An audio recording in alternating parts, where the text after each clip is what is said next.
আসসালামু আলাইকুম ওয়া রাহমাতুল্লাহ। পূর্বাঞ্চলের বন্যা পরিস্থিতি কোথাও কোথাও উন্নতি হচ্ছে, কোথাও কোথাও আবার অবনতি রয়েছে, কোথাও আগের মতো রয়েছে। বিশেষ করে আপনারা জানেন যে গত 10-12 দিন যাবৎ পূর্বাঞ্চলে ব্যাপক বন্যা চলছে। বিশেষ করে আমরা যদি কুমিল্লা অঞ্চলের কথা বলি, কুমিল্লা, ফেনী, নোয়াখালী, লক্ষ্মীপুর, চাঁদপুর, ব্রাহ্মণবাড়িয়া এই অঞ্চলে প্রায় 50 লক্ষেরও বেশি মানুষ পানিবন্দী। কোথাও কোথাও বন্যা পরিস্থিতি স্বাভাবিক হলেও আমি যদি স্পেসিফিক কুমিল্লার কয়েকটা জায়গার কথা বলি, যে এখন মনোরগঞ্জ, লাঙ্গলকোট এখনো পানি রয়েছে, লাকসামের দক্ষিণাঞ্চল এবং দক্ষিণ পশ্চিমাঞ্চলে পানি রয়েছে এবং সারাসিতে পানি রয়েছে, নোয়াখালীর অনেক জায়গায় পানি রয়েছে। এবং কুমিল্লার বুড়িচং ব্রাহ্মণপাড়ার কথা যদি বলি, যে বুড়িচং ব্রাহ্মণপাড়া যে অবস্থাটি তৈরি হয়েছে, যেখানে আসলে পানিটা সবচেয়ে বেশি মেয়াদে পানি থাকার আশঙ্কা করা যাচ্ছে। কারণ হচ্ছে গত 22শে অগাস্ট গোমতী নদীর বাঁধ ভাঙে কুমিল্লার বুড়িচংয়ের বুরবুরিয়া থেকে। এখন পর্যন্ত পানি কমার তেমন কোনো লক্ষণ নেই। প্রতিদিন যে হারে পানি কমছে, এইভাবে পানি কমতে থাকলে আরও 8 থেকে 10 দিন মানুষকে আসলে আশ্রয় কেন্দ্রে থাকা লাগবে। যারা বুড়িচং ব্রাহ্মণপাড়ার বন্যা পরিস্থিতি না দেখছে, তারা কল্পনাই করতে পারবে না যে মানুষ কতটা অসহায় হয়ে গিয়েছে।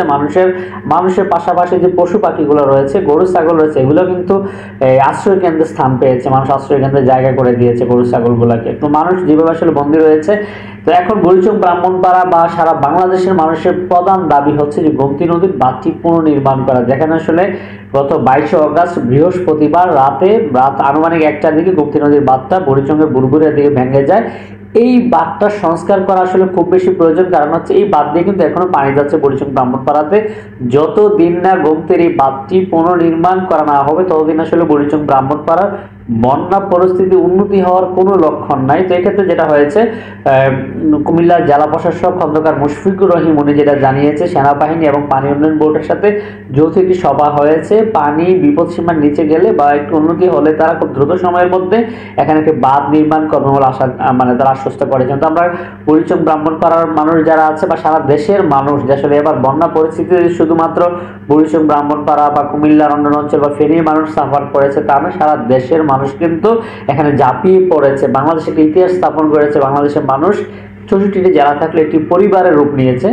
সবার দাবি হচ্ছে দ্রুত সময়ের মধ্যে গোমতীর বাঁধটি সংস্কার করে বুড়িচং ব্রাহ্মণপাড়ার 5 লক্ষ মানুষকে পানিবন্দী থেকে উদ্ধার করা। কারণ হচ্ছে এই অঞ্চলের মানুষ এখনো পানিবন্দী হয়ে আছে।